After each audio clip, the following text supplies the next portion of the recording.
Hello friends, मैं विकास आनंद आप सभी का स्वागत करता हूं आपके अपने स्टडी चैनल लक्ष्य एकेडमी पर। और झारखंड में असिस्टेंट प्रोफेसर का सपना रखते हो तो भाई वो जल्द ही साकार होने वाला है, क्योंकि 29 मार्च को आपकी एग्जाम डेट ऑलरेडी अनाउंस्ड है। और अगर यहां से देखा जाए एग्जाम के लिए मुश्किल से मोटा मोटी आपके पास 40 से 50 दिनों का समय, अगर छुट्टी वगैरह जितना है वो निकाल दे तो मोटा मोटी मान के चलिए कि 40 दिनों का आपके पास समय बचता है।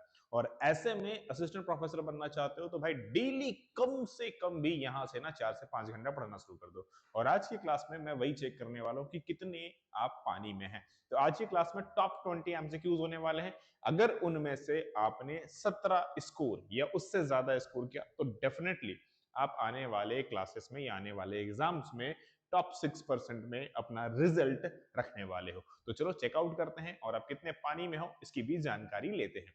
चलिए फटाफट कनेक्ट हो जाइए। मैं विकास आनंद आप सभी का स्वागत करता हूँ। फर्स्ट ऑफ ऑल सभी लोगों को राधे राधे। याद रखना है कि जो सेशन होने वाली है कितने बजे आपकी हो रही है सर? सुबह 7:45 पे। कितने बजे हो रही है सर? सुबह 7:45 में ये आपकी सेशंस होने वाली है। So don't be miss out, ठीक है ना? याद रखिएगा।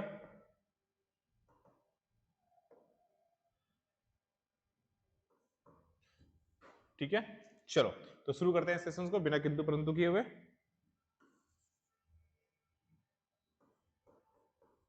टॉप 20 एमसीक्यूज आपके साथ मैं डिस्कस करने वाला हूं। चलो देखते हैं कितने कितने स्कोर आप लोग करते हो, कितने पानी में। और जिन्होंने टेलीग्राम ग्रुप या लक्ष्य एकेडमी ऐप डाउनलोड नहीं किया फटाफट जाओ जाकर डाउनलोड कर लेना।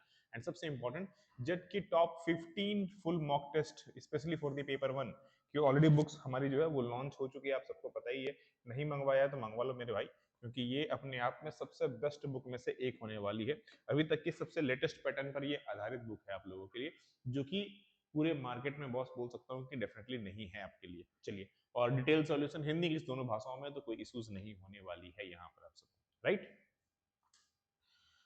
दूसरी इंपॉर्टेंट चीज, कॉमर्स वाले बच्चे हैं तो आपको पता है कि आप लोगों का स्पेशल रैपिड फायर बैच अभी चल रहा है, जो कि आप लोगों के लिए डेफिनेटली सबसे ज्यादा इंपॉर्टेंट होने वाला है, क्योंकि इसमें आपकी हर एक चीज प्रॉपर्ली डिस्कस की गई है। सबसे इंपॉर्टेंट चीज मैं बार बार रिपीट कर रहा हूँ कि ये उन्हीं बच्चों को ज्वाइन करना चाहिए जो अभी से डेली 4 से 5 घंटे पढ़ सकते हैं। वैसे बच्चे हैं जो 1-2 घंटे वाले बच्चे हैं तो मैं आपको एडवाइस दूंगा कि भाई रैपिड फायर बैच आपके लिए नहीं है, आप अवॉइड करें और डेफिनेटली अपनी किस्मत के भरोसे से एग्जाम दें, क्योंकि सिलेक्शन वहीं से हो सकता है, ऐसे तो मुश्किल ज्यादा। ठीक है, चलो तो शुरू करते हैं सेशंस को। फर्स्ट क्वेश्चन आप लोगों के सामने थोड़ी सी बड़ी है, अच्छे से देखना फिर आंसर देना है। क्या है? Which of the following statement about Indian financial system are correct? क्या है कि भारतीय फाइनेंशियल सिस्टम को ध्यान में रखते हुए ये बताइए कि इनमें से कौन सा स्टेटमेंट सही है हमारा। चलो जल्दी से बताओ। कौन सा स्टेटमेंट सही होने वाला है फाइनेंशियल सिस्टम को ध्यान में रखते हुए? पहला क्या है ना, इंडियन फाइनेंशियल सिस्टम, जिसमें इंक्लूड किया जाता है फाइनेंशियल इंस्टीट्यूशंस को, मार्केट्स को, उसके इंस्ट्रूमेंट्स को और सर्विसेज को। मतलब ये बोला जा रहा है भारतीय फाइनेंशियल सिस्टम जो है, जिसमें हम फाइनेंशियल संस्थान को लेके आते हैं। फाइनेंशियल संस्थान जैसे कि हमारी आरबीआई हो गई, हमारी सेबी हो गई, ये सब आ गए, बैंक्स वगैरह हो गए, बाजार हो गया, इसमें हमारा कैपिटल मार्केट हो गया, आपका मनी मार्केट हो गया।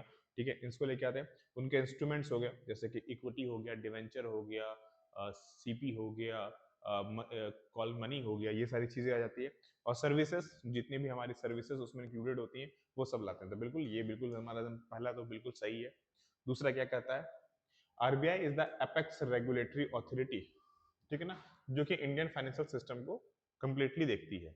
बोल ये रहा है कि आरबीआई है वो एपेक्स ऑथोरिटी है, बिल्कुल सही बात है। इसके लिए अलग से लॉ रूल रेगुलेशंस बनाया गया और ये एक एपेक्स बॉडी है हमारा, बिल्कुल सही है। और पूरे फाइनेंशियल सिस्टम को ये देखने का काम करती है। बिकॉज ऑफ क्यों? क्योंकि आरबीआई बैंकों का बैंक है, तो जाहिर सी बात है बैंक ही सारा फाइनेंशियल देखता है और बैंक को देखने वाला ही सब कुछ देखने वाला है, तो बिल्कुल सही होगा। सेबी जो है वो रेगुलेट करती है कैपिटल मार्केट को। उसके जितने भी अलग अलग प्रोस्पेक्ट्स हैं, इन्वेस्टर्स हैं, जितनी भी चीजें, उन सबको प्रोटेक्ट करने का काम करती है, चाहे वो इन्वेस्टर्स हो, चाहे वो क्या बोलते हैं कंपनीज हो, जितने भी है। मतलब चाहे आप शॉर्ट टर्म में चाहे कर रहे हो, चाहे लॉन्ग टर्म में करो, दोनों को ध्यान रखती है। और उसके हिसाब से चाहे आपने शेयर्स बाय किया हो, चाहे आपने डिवेंचर्स बाय किया हो, चाहे आपने बॉन्ड्स खरीदा हो, सबको ये देखने का काम करेगी और सबको रेगुलेट करेगी। ठीक है, नेक्स्ट में आते हैं कॉमर्शियल बैंक। कॉमर्शियल बैंक जो है वो मेनली डील करती है लॉन्ग टर्म कैपिटल फॉर्मेशंस को। कॉमर्शियल बैंक जो है वो लॉन्ग टर्म फाइनेंशियल डेट को देखने के लॉन्ग टर्म फाइनेंशियल कैपिटल को देखने के लिए बनी हुई है, नहीं ऐसा कुछ नहीं है। ठीक है, सो ऑप्शन नंबर 1, 2 और 3 is the correct answer. Got it. चलो आगे बढ़ते हैं अगले क्वेश्चन की ओर। ओके, मैच आउट करना है। आरबीआई है, सेबी है, नाबार्ड है और आईआरडीए है। इनके फंक्शंस देने हैं आपको। आरबीआई क्या काम करती है, चलो जल्दी से बताओ। ये तो बहुत इजी क्वेश्चन है, आई होप सो बहुत जल्दी आप लोग अच्छे से बता पाओगे। तो जल्दी से बताओ क्या होगा। आरबीआई क्या करती है, तो भैया ये मनी सप्लाई को कंट्रोल करती है। अब ये मनी सप्लाई है क्या, सबसे पहले ये समझते हैं कि ये मनी सप्लाई होता क्या चाहिए। देखो, बाजार में अगर पैसा ज्यादा हो जाए तो उससे इन्फ्लेशन बढ़ जाता है, अगर बाजार में पैसा कम हो जाए तो उससे ग्रोथ रुक जाती है। तो इन दोनों को मेंटेन करना आरबीआई का काम है। और ये बेसिकली हम लोगों ने पढ़ा ना, मॉनेटरी पॉलिसी, फिजिकल पॉलिसी, दो अलग अलग है। फिजिकल पॉलिसी जहां पर डेफिसिट वगैरह देखते हैं, मॉनेटरी पॉलिसी जहां से पैसे के लेन देन को रोकते हैं। तो ये काम है आरबीआई की, वहां से इसको कंट्रोल करती है, पहला पॉइंट। सेबी क्या करती है, तो कैपिटल मार्केट के जितनी भी टर्म्स हैं उनको क्या करती है, रेगुलेट करती है।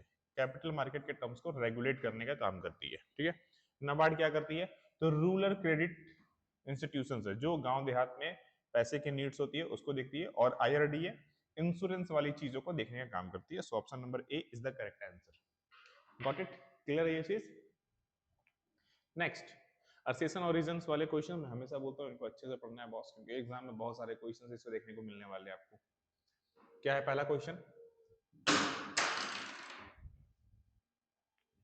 मनी मार्केट जो है वो deal in the instruments of the short term maturity. Money market short term maturity को देखने के लिए बना हुआ है। देखो मैं पहले ही बोल चुका हूं, जो मार्केट है वो हमारे दो तरह के हैं।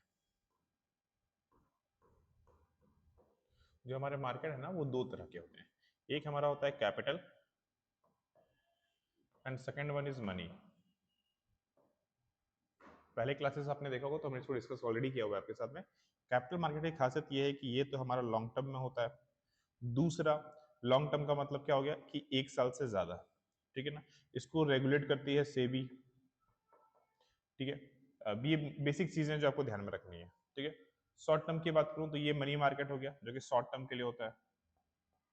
शॉर्ट टर्म का मतलब एक साल से कम के लिए होना चाहिए, और इसको रेगुलेट करती है आरबीआई। तो ये दो चीजें हैं जो आपको डेफिनेटली हमेशा दिमाग में क्लियर रहना चाहिए। अब क्वेश्चन में क्या था, मनी मार्केट जो है वो उसके जो इंस्ट्रूमेंट्स होंगे वो शॉर्ट टर्म के लिए काम करेंगे। बिल्कुल सही बात है, शॉर्ट टर्म का मतलब हो गया एक साल से कम तक में। ठीक है, एक साल से या एक साल से कम तक में, उससे ज्यादा नहीं जाना चाहिए। मनी मार्केट इंस्ट्रूमेंट जो है have a maturity period less than 1 year, वही तो लिखा है भाई अभी हमने। तो बोथ आर करेक्ट और प्रॉपर एक्सप्लेनेशंस भी है। So A number, so A number right. Define the correct statement regarding financial market in India. Financial market को ध्यान में रखते हुए भारत की आप चूज कीजिए। चलिए जल्दी से करिए। फाइनेंशियल मार्केट दो तरह के होते हैं, अभी जस्ट बताया, मनी मार्केट और कैपिटल मार्केट। चलो चूज करो जल्दी जल्दी, चलो जल्दी से चूज करो।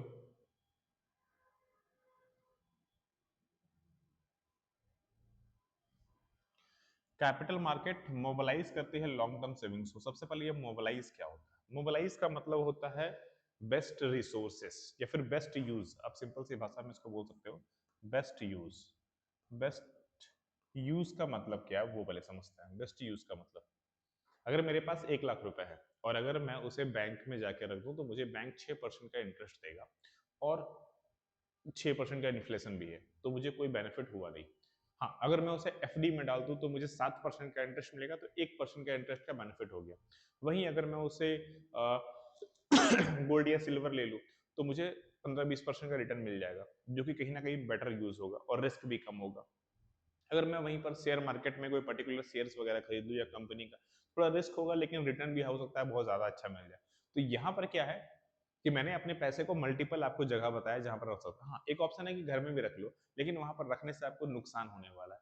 तो कैपिटल मार्केट मोबिलाइज, मोबिलाइज का मतलब आपके पास अल्टरनेटिव ऑप्शंस देता है, बेस्ट यूजेस का ऑप्शन देता है, ताकि आप लॉन्ग टर्म में अपने पैसे को यूज कर सके। क्या ये सही है? बिल्कुल सही है सर, कोई इसमें शक नहीं है। मनी मार्केट इंश्योर करता है liquidity in the economic. Liquidity को चेकआउट करता है कि हाँ प्रॉपरली लिक्विडिटी अवेलेबल होनी चाहिए। क्या देखता है सर? प्रॉपरली लिक्विडिटी होनी चाहिए। बिल्कुल, लिक्विडिटी कैसे हो सकती है? बिकॉज ऑफ इसकी जो मैच्योरिटी पीरियड है वो एक साल से कम है, एक साल से कम है, दैट्स वाई ये हमेशा पैसे जब चाहे तो हम ला सकते हैं। प्राइमरी मार्केट डील करता है ऑलरेडी इश्यूज सिक्योरिटी से, नहीं ये न्यू शेयर्स की बात करता है। कैपिटल मार्केट में दो चीजें होती हैं, एक होता है आप बोल सकते हैं प्राइमरी, और एक होता है सेकेंडरी। प्राइमरी वो होता है जो न्यू शेयर्स को देखता है, और जो शेयर और सेकेंडरी मार्केट ऑलरेडी जो शेयर इशू कर चुके हैं हम लोगों ने, यानी कि ये जो न्यू वाला था वो ऑलरेडी जब आप दोबारा ट्रेड करोगे तब उसको सेकेंडरी में लेके चलते हैं, तो ये तो गलत है हमारा। तो 1 और 2, हाँ D number, D is the correct answer. Got it. चलो next, SEBI was established protect the interest of investors in security. SEBI जो है वो इस्टेब्लिश करता है, प्रोटेक्ट करता है interest of the investor security, यानी कि सेबी जो है उसकी स्थापना की गई थी, उसको इस्टेब्लिश किया गया था ताकि वो क्या प्रोवाइड कर सके, जो निवेशक हैं उनके हितों की रक्षा कर सके। इसके लिए हमने सेबी का गठन किया है। क्या ये स्टेटमेंट सही है? एकदम सही है सर। सेबी का काम ही वही है कि जो इन्वेस्टर्स हैं उनके साथ कोई धोखाधड़ी ना हो जाए, किसी तरह का क्या बोलते हैं गैम्बलिंग ना हो जाए, इन सब चीजों को देखना, ठीक है ना। सेबी रेगुलेट करती है स्टॉक एक्सचेंज को एंड इंटरमीडिएटरीज जितने भी हैं इन द सिक्योरिटीज मार्केट, जितने भी सिक्योरिटी मार्केट्स में इंटरमीडिएटरीज हैं और जितने भी स्टॉक एक्सचेंज में स्टॉक्स हैं उन सबको वो रेगुलेट और उनको चेकआउट करने का काम करता है। क्या सही है? बिल्कुल सही है सर, और प्रॉपर एक्सप्लेनेशंस भी है, तो both are correct, A number right. अगला, treasury bill, equity share, debenture और सीपी। ट्रेजरी बिल और सीपी ये दोनों तो भैया हमारे मनी मार्केट के पार्ट है। मनी मार्केट मतलब शॉर्ट टर्म के लिए। इक्विटी शेयर और डिवेंचर ये तो भैया कैपिटल मार्केट के पार्ट है। चलो चूज करो जल्दी से। Fix rate of interest, money market issued by government और कैपिटल मार्केट। डिवेंचर में हमें मिलता है फिक्स रेट ऑफ इंटरेस्ट, तो इक्विटी हमारा हो गया कैपिटल मार्केट का। ट्रेजरी बिल इशू करती है गवर्नमेंट, तो कॉमर्शियल पेपर हो गया मनी मार्केट का, राइट। ए का 2, बी का 1, सी का 3, हाँ सी नंबर, ठीक है। क्लियर ये चीज? चलो, सुबह सुबह 7:45 में अच्छे से कनेक्ट होना है, अच्छे से पढ़ना है भाई, पढ़ना सबसे जरूरी है, मैं बार बार रिपीट कर रहा हूँ आपको। और 3 दिन पेपर 1 और 3 दिन पेपर 2 यानी कि कॉमर्स दोनों डिस्कस कर रहे हैं, दोनों पढ़ने अच्छे से वो भी आपको।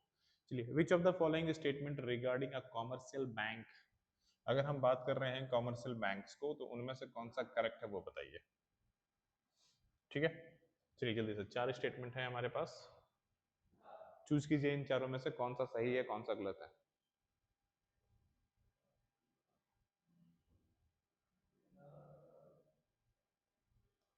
कॉमर्शियल बैंक्स एक्सेप्ट करती है डिपॉजिट्स को फ्रॉम द पब्लिक, पब्लिक से पैसे डिपॉजिट्स ले सकती है। क्या ये सही है? एकदम सही है, काम ही वही है उनका। They primarily provide a short term medium term loan, short term और मीडियम टर्म लोन्स प्रोवाइड करते हैं, बिल्कुल सही बात है। ये शॉर्ट टर्म और मीडियम टर्म दोनों तरह के लोन देने के लिए रेडी होती है। कॉमर्शियल बैंक डायरेक्टली इशू कर सकती है करेंसी ऑफ नोट, भैया ये सिर्फ और सिर्फ आरबीआई करती है, रिजर्व बैंक ऑफ इंडिया कर सकती है, बाकी कोई नहीं कर सकता है। They act as a financial intermediaries, ये एक तरह का फाइनेंशियल इंटरमीडिएटरीज की तरह काम करते हैं, बिल्कुल सही बात है। अगर हमें पैसा चाहिए तो हम आरबीआई पास नहीं जाएंगे, बैंक से ही पास जाएंगे, तो डी नंबर है ना। क्लियर यहां तक? चलो next, central bank, commercial bank, development bank और कॉर्पोरेटिव बैंक। चलिए फटाफट उनके फंक्शंस को चूज कीजिए। सेंट्रल बैंक का काम क्या करना है? देखो, इशू ऑफ करेंसी, भैया ये तो सेंट्रल बैंक, सेंट्रल बैंक मतलब आरबीआई, हमारी सेंट्रल बैंक कौन है सर? आरबीआई, तो उसका बस चूज हो गया। ए का 2 किसी में है क्या? ये काट दो, ये काट दो, बस ए और डी अब सही हो सकते हैं आपके लिए। बी चूज कर लो, सही मिल जाएगा। कॉमर्शियल बैंक, कॉमर्शियल बैंक क्या करती है? एक्सेप्ट करती है डिपॉजिट और ग्रांट करती है लोन्स, या क्रेडिट मेंबर है? नहीं, ये भैया क्रेडिट देती, सॉरी, डिपॉजिट्स लेना और देने का काम करती है। डेवलपमेंट बैंक का काम क्या है? डेवलपमेंट बैंक इंडस्ट्रियल फाइनेंस देती है, जो कि इंडस्ट्री डेवलपमेंट को देखती है, ठीक है। और कॉर्पोरेटिव बैंक, जो कि कॉर्पोरेटिव बैंक है, तो credit to the members, only for the members, ठीक ना। जब भी कॉर्पोरेटिव की बात होगी तो मेंबर्स पर फोकस हमेशा करना है आपको। क्लियर है? चलो बहुत बढ़िया। आगे बढ़ते हैं अगले क्वेश्चन की ओर। Development bank do not accept deposit from the public. जो डेवलपमेंट बैंक है हमारे, वो पब्लिक से डिपॉजिट्स नहीं ले सकती है। क्या बोल रहा है साहब साहब कि डेवलपमेंट बैंक जो है वो जनता से डिपॉजिट स्वीकार नहीं कर सकते हैं। क्या ये सही है? पहला स्टेटमेंट अगर आपने सही से देखा तो चीजें क्लियर हो जाएंगी। क्या ये सही है? बिल्कुल सही है। डेवलपमेंट बैंक सिर्फ लोन प्रोवाइड करती है डेवलपमेंट जो ऑर्गेनाइजेशन है उनके लिए। तो डेवलपमेंट बैंक्स मेनली प्रोवाइड करती है long term finance from the economic development. Exactly सही है और बिल्कुल सही एक्सप्लेनेशन भी है।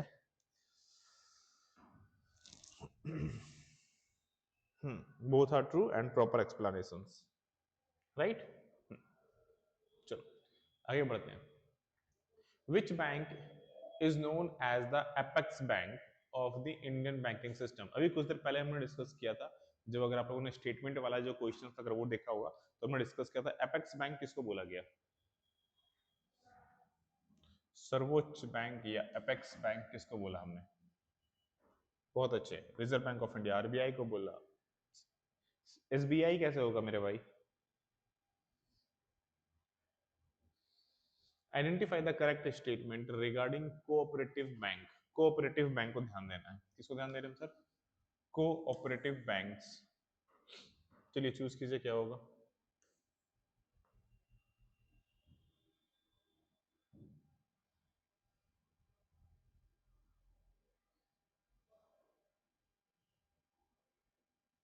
कोऑपरेटिव बैंक के बारे में, कोऑपरेटिव के बारे में क्या कहा? मेंबर्स पर ध्यान देना है। मेंबर्स पे ये सबसे ज्यादा काम करेंगे, राइट। तो they are owned and manage by their members. वो अपने मेंबर्स के द्वारा चलाए जाते हैं और उन्हीं का होता है। They operated from the principle of profit maximisation. क्या प्रॉफिट पर काम करता है? नहीं, ये नन प्रॉफिट पर होता है। ये नन प्रॉफिट है। ये एक तरह का नन प्रॉफिट ऑर्गेनाइजेशन है जो प्रॉफिट नहीं लेने पर काम करता है। They provide a credit. वो क्रेडिट प्रोवाइड करता है स्मॉल बोरोवर्स को, और वो भी अपने मेंबर्स को स्पेशली, और वो भी स्पेशली अगर बात करें तो अपने मेंबर्स को देने के लिए यूज टू होता है। तो एक और तीन सही है ना? क्लियर ये चीज? Next assassin reason. आरआरबी यानी कि regional rural bank were establish to promote a financial inclusion. ये इसको बनाया गया था ताकि हम प्रमोट कर सके, फाइनेंशियल इंक्लूजन को प्रमोट कर सके, इसके लिए। क्या ये सही है? जल्दी से बताएंगे। हाँ बिल्कुल सही है, क्योंकि नाम ही है रूरल। जो देहात एरिया है यानी कि जो ग्रामीण क्षेत्र है, जो रूरल क्षेत्र है, उनमें हम किस तरह से इसको बढ़ावा दे सकते हैं उसको देखने के लिए बनाया गया था। बिल्कुल सही बात है। अरबी का मेनली सर्व करता है credit need for the rural and the semi urban area में, यानी कि एक तो ग्रामीण और दूसरा अर्ध ग्रामीण क्षेत्रों में, अर्ध शहरी क्षेत्रों में। बिल्कुल सही बात है। So both are correct and proper explanations भी है। सी नंबर, ठीक है। जब भी दोनों सही मिले तो जनरली एक्सप्लेनेशंस वाला क्वेश्चन आपको सही मिलेगा, ठीक है ना। विच of the following bank mainly finance Indian foreign trade. Indian foreign trade को मेनली फाइनेंस किस में देखती है? नबार्ड, एक्सिम, सिडबी या कोऑपरेटिव बैंक। निम्नलिखित में से कौन सा बैंक मुख्य रूप से भारत के विदेशी व्यापार, यानी कि साफ साफ मैंने कहा finance the Indian foreign trade, जो भी फॉरेन ट्रेड है उसको कौन देखते हैं काम करता है? चलो जल्दी से बताओ। नाम ही है एक्सिम इंपोर्ट एक्सपोर्ट बैंक, ठीक है ना। एक्सिम का मतलब क्या हुआ? इंपोर्ट एक्सपोर्ट बैंक, ठीक है। Next, which of the following is the primary objective of reserve bank of India monetary policy. Monetary policy का प्राइमरी ऑब्जेक्टिव क्या होता है? अभी कुछ देर पहले हमने डिस्कस किया था जब बात आई थी कि करेंसी का सप्लाई के बारे में। तो मैंने क्या कहा कि अगर बाजार में पैसा ज्यादा हो जाए, कंट्री में पैसा ज्यादा हो जाए, तो उससे क्या होता है? कंट्री में अगर पैसा ज्यादा हो जाए ना मेरे भाई, तो सबसे बड़ा दिक्कत ये होता है कि उससे ना इन्फ्लेशन बढ़ जाता है, बहुत ज्यादा इन्फ्लेशन बढ़ जाएगा। और अगर पैसा कम हो तो उससे दिक्कत ये होगा कि डेवलपमेंट रुक जाता है, ठीक है। तो ये क्या करेगी? Maximization of profit to bank नहीं, कंट्रोल करेगी इन्फ्लेशन और प्राइस स्टेबिलिटी, हाँ ये करेगी। फाइनेंशियल फाइनेंसिंग करेगी फिजिकल डेफिसिट को, उसका मतलब नहीं है उसको। प्रमोट करेगी एक्सपोर्ट को, नहीं। तो B number is the correct answer, ठीक है। चलिए next, bank of issue bankers to government, custodian of foreign exchange और बैंकर्स बैंक, ये आरबीआई के फंक्शन है और उनके डिस्क्राइब किया गया है। तो जल्दी से बताइए क्या होगा। बैंक्स इशू क्या कर सकती है? तो बैंक्स इशू करती है भैया करेंसी नोट। आरबीआई क्या इशू करती है? Of course currency note issue करती है, दूसरा तो वो इशू करेगी नहीं वो। तो 1 का 2 ये भी अगेन ने काट दो। देखो आपके लिए इजी हो जाता है, अगर आप इस तरह से करोगे ना तो आपके लिए बहुत आसान हो जाता है। हाँ बिल्कुल सही बात। Bankers to government, bankers to government का मतलब क्या हुआ? ये एक तरह से बोल सकते हैं गवर्नमेंट के लिए बैंक है। किसके लिए बैंक है? गवर्नमेंट के लिए बैंक है, यानी कि ये मैनेज करती है पब्लिक डेट को। पब्लिक डेट का मतलब क्या हुआ? पब्लिक को उधारी देने का नहीं, पब्लिक डेट का मतलब हुआ जो गवर्नमेंट की डेट्स है उनको मैनेज करने का काम करती है। बिल्कुल।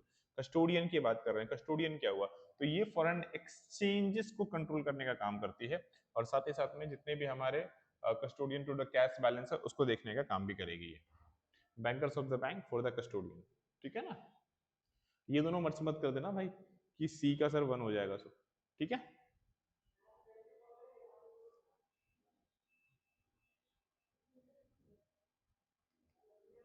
चलिए आगे बढ़ते हैं। विच of the following is a qualitative credit control tool of RBI? इनमें से कौन सा टूल है? जल्दी से बताइए कौन सा क्वालिटेटिव यानी कि मात्रात्मक क्रेडिट टूल है?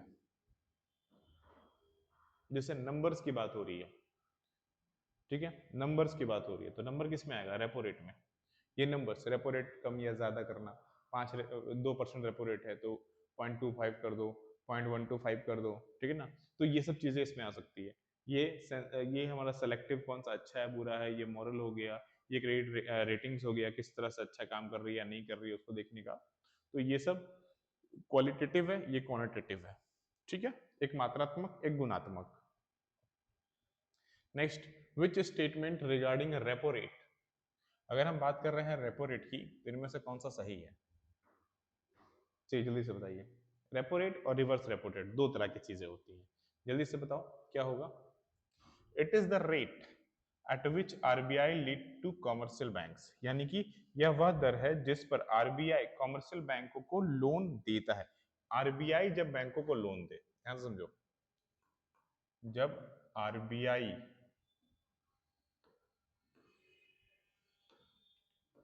आरबीआई लोन दे रहा है किसको सर? बैंक को, ठीक है, तो कहलाएगा रेपो रेट, ठीक है। और ये रिवर्स कब होगा? जब बैंक जो है वो आरबीआई को लोन दे,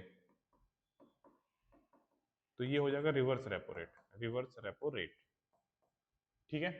याद रखना ये दो चीजें, भूलना नहीं है भाई। तो पहला पॉइंट तो बिल्कुल सही है हमारा, पहला पॉइंट बिल्कुल सही है।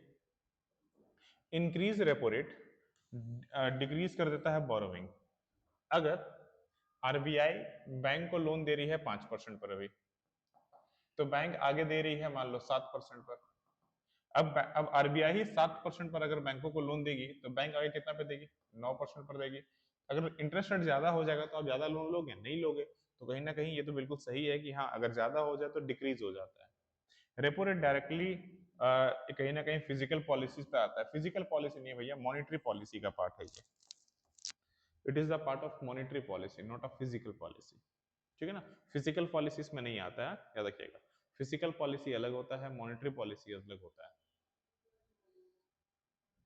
Next, open market operation influence करता है liquidity in economy. Open market operations यानी कि ओपन मार्केट ऑपरेशन होता क्या चीज, सबसे पहले वो समझते हैं। जो आरबीआई की सिक्योरिटीज होती है वो आरबीआई खरीदती और बेचती है, जो कि ओपन मार्केट के माध्यम से होती है। अब मान के चलो बाजार में बहुत पैसे हो गए तो आरबीआई ने क्या किया, बोला कि भाई इस सिक्योरिटी को खरीद लो, इस पर तुमको 8% का इंटरेस्ट मिलेगा। लोगों ने खरीदना शुरू कर दिया। अब लोगों के पैसे चले गए आरबीआई के पास, तो बाजार में पैसे कम हो गए। वहीं पर आरबीआई को लग रहा है कि यार बाजार में ना कम पैसे हैं। आरबीआई ने बोला अपने सिक्योरिटीज बेच दो, 10% इंटरेस्ट देंगे। लोगों ने बेच दिए, आरबीआई ने पैसे दे दिए। तो इस तरह से क्या होता है, लिक्विडिटी को मेंटेन किया जाता है, राइट। तो पहला पॉइंट में क्या है हमारे पास में कि ओपन मार्केट ऑपरेशन कहीं ना कहीं लिक्विडिटी को मैनेज करता है, बिल्कुल सही। जैसे कि मैंने समझाया लिक्विडिटी कैसे मैनेज कर रहा है। RBI buy and sell the government securities in open market, open market से बाय एंड सेल करता है, अभी मैंने कहा, ठीक है, अभी मैंने वही समझाया आप लोगों को। क्लियर ये चीज। Next, CRR, SLR, repo rate और रिवर्स रेपो रेट। देखो भैया ये आरबीआई के टूल्स हैं, मॉनेटरी मार्केट के ना ये टूल्स हैं, ध्यान रखो, ठीक है, जो अपने आप में बड़े काम के हैं भाई। CRR cash reserve ratio, SLR स्टेटरी liquid ratio, repo rate और रिवर्स रेपो रेट, अभी मैंने समझाया है इसको, ठीक है। चलो जल्दी से बताओ। CRR cash reserve ratio with RBI, अभी मैंने फुल फॉर्म बताया। स्टेटरी लिक्विड रेशियो में क्या कहा मैंने कि जो स्टेटरी लिक्विड रहेगी वो उसके पास होना चाहिए, यानी कि mandatory the investment in the securities, इतना आपको स्टेटरी लिक्विड में लगा के रखना पड़ेगा। रेपो रेट, जहां पर हम लोन की बात कर रहे हैं, जहां पर हम लोन देने की बात कर रहे हैं, बैंक आरबीआई बैंकों को लोन देगा। रेपो रेट क्या हुआ, जहां आरबीआई बैंकों को लोन देगा, यानी कि कॉस्ट ऑफ बोरोविंग, जो बोरो कर रहे हो। लिक्विडिटी ऑब्जर्प्शन, कितनी लिक्विडिटी को ऑब्जर्व कर रहे हैं उसके बारे में बात हो रहा है। So A number, right, clear ये चीज।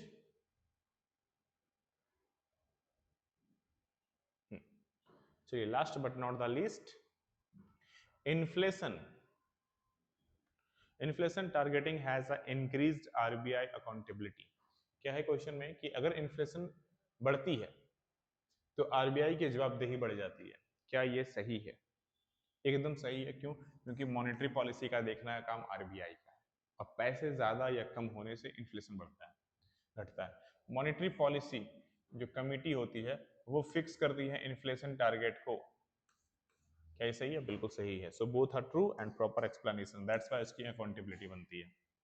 तो ये तो हुए हमारे 20 क्वेश्चंस। कमेंट करके बताओ भैया इस 20 में से कितने स्कोर हुए, और अगर अभी तक आप लोगों ने अपनी बुक्स नहीं मंगाई है तो मंगा लो जा करके, लिंक नीचे मिल जाएगा, या सिंपली व्हाट्सएप का नंबर है इसमें जाके मैसेज कर दो जेट बुक लिंक, आपके पास व्हाट्सएप में ही बुक का लिंक आ जाएगा, आप डायरेक्टली ले सकते हैं, या तो फिर अगर रांची में रहते हैं तो रांची के सेंटर में आकर के ले जाइए। और भाई मैराथन अपनी जो आपकी फायर क्रैश कोर्स चल रही है वो डेफिनेटली ज्वाइन करना है, बिकॉज ऑफ पढ़ना जरूरी है, मौके 19 साल के बाद है और अपॉर्चुनिटी बार बार नहीं मिलेगी, ठीक है। मिलते हैं फिर नेक्स्ट अपडेट में, प्रॉपर स्टडी कीजिए। सभी लोगों को राधे राधे।